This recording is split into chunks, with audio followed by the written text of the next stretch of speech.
ဒီနေ့မှာတော့ဘဲလာတစ်ယောက်သူမရဲ့တငယ်ချင်းကျမ်းမှတ်နဲ့အတူခန်းနာထဲဝါလာတဲ့အထက်တန်းလွှာပါတီပွဲကြီးတစ်ခုကိုတက်ရောက်ခွင့်ရခဲ့ပါတယ်။ကျမ်းမှန်ကဒီလိုထိတ်တန်းစားစားနပ်ရိတ်ခါတွေနဲ့ပါတီမျိုးကိုငါတက်ခွင့်ရတာဒါပထမဆုံးပဲ။ဘဲလာနင်ကဘာလို့ဒီလောက်တောင်တည်ငြိမ်နေရတာလဲ။မရင်ခုန်ဘူးလားလို့အံ့ဩတကြီးမေးတာပေါ့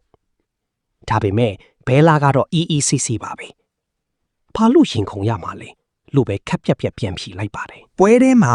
အစားတောက်တွေမြည်ဆန်းရင်ဘဲလာတို့စီကိုရွှေရွှဲချမ်းရောက်လာပါတယ်။သူကဘဲလာကိုကြည့်ပြီးဘဲလာ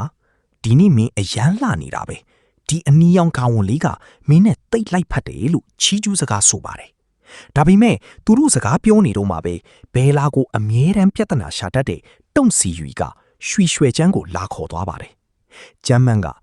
တုံစီယူကတော့နင်းကိုဒုက္ခပေးဖို့တခုခုကြံစီအောင်ပါပဲလို့တတိပေးပြီးမယ်ဘဲလာကတော့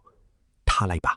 ငါ့ကိုဘသူဒုက္ခပေးနိုင်မလဲဆိုတာစောင့်ကြည့်တာပေါ့လို့ယုံကြည်ချက်ရှိရှိပြောခဲ့ပါတယ်အဲ့ဒီအချိန်မှာပဲ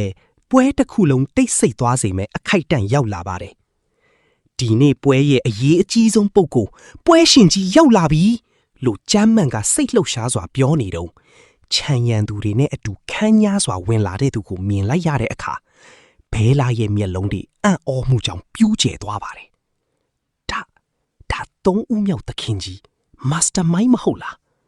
သူကဘာလို့ဒီပွဲရဲ့ပိုင်ရှင်ဖြစ်နေရတာလဲ Mastermind ကသူ့ရဲ့တက်တော်ဆောင်တွေနဲ့အတူခန့်ညားထဲဝါစွာပွဲတွေကိုရှောက်လှမ်းလာပါတယ်ဒါကိုမြင်လိုက်တဲ့ဘဲလာကတော့သူကတကယ်ကိုချောတာပဲဆိုပြီးတိတ်တဆိတ်ငင်းမောနေမိတာပေါ့ဒါပေမဲ့ Mastermind နဲ့မျက်နှာချင်းမဆိုင်မိအောင်တငယ်ချင်းဖြစ်သူရဲ့နောက်မှာပုံနေခဲ့ပါတယ်တစ်ဖက်မှာတော့ဒေါင်မီသားစုကသမီးဖြစ်သူက Mastermind နာကိုကပ်ပြီး Mastermind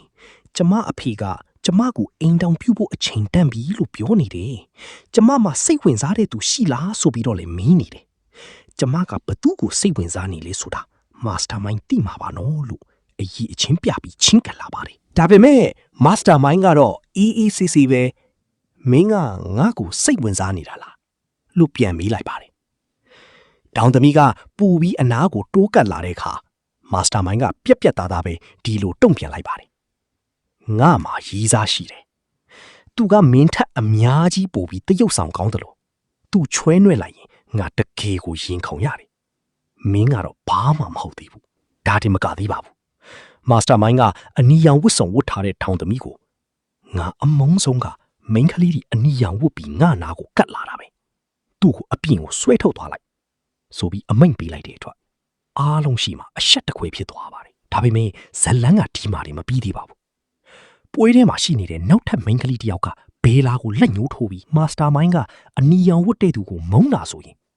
ဒီမှာနောက်ထပ်အနီရောင်ဝတ်ထားတဲ့သူတစ်ယောက်ရှိသေးတယ်သူ့မှာဘာခုံပုံးမှလည်းမရှိသလိုဖိတ်စာတော့မပါပဲခိုးဝင်လာတာသူ့ကိုရောအပြင်ထုတ်မှလားဆိုပြီးစိန်ခေါ်လိုက်တဲ့အခါမှာတော့